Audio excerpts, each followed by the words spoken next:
एक कुछ साल पहले एक डॉक्यूमेंट्री निकली थी जिसका टाइटल था द पावर ऑफ सप्लिकेशन, यानी कि दुआओं की कुव्वत, दुआओं के अंदर जो कुव्वत होती है, इसके बारे में नॉन मुस्लिम्स ने कुछ रिसर्च की और उसको एक डॉक्यूमेंट्री के शक्ल में शाये किया।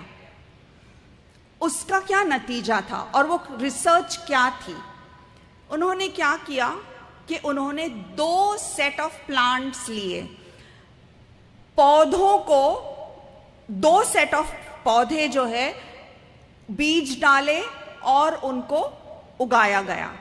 पूरा एटमॉस्फेयर सब कुछ दोनों का बिल्कुल यकसा था। In A set of plants और B set of plants, okay. A group plants को उतना ही सूरज, पानी, खाद, सॉइल सब कुछ वैसा ही दिया गया जैसे कि बी सेट ऑफ प्लांट्स को दिया गया, ओके।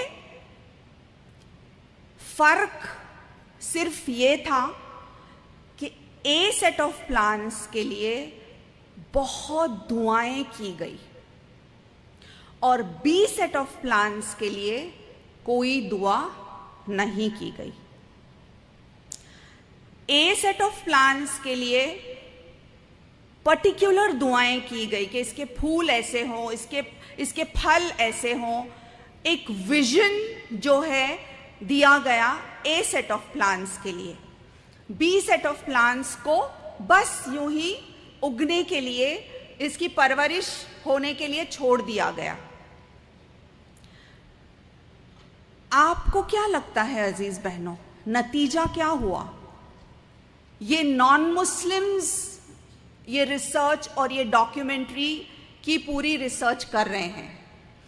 हमारा तो एतकाद है और हम अल्लाह से गहरा रब्त और ताल्लुक कायम करते हैं दुआओं के ज़रिए, राइट। लेकिन ये तो नॉन मुस्लिम्स हैं जो कि अलमाइटी से, जो कि खालिक और मालिक से दुआएं कर रहे हैं। तो नतीजा क्या हुआ? ए सेट ऑफ प्लांट ज़्यादा बेहतर हुए या बी सेट ऑफ प्लांट ज़्यादा बेहतर हो? आप क्या समझती हैं? बिल्कुल ऐसा ही हुआ। ए सेट ऑफ प्लांट्स जो थे वो बहुत ज़्यादा क्वालिटी, उनके फल, उनके फूल और हर शय जो थी वो बहुत बेहतरीन और उम्दा साबित हुई।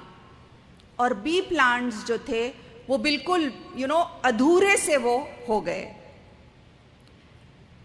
तो अजीज़ बहनों, परवरिश जो है इसी तरह से है।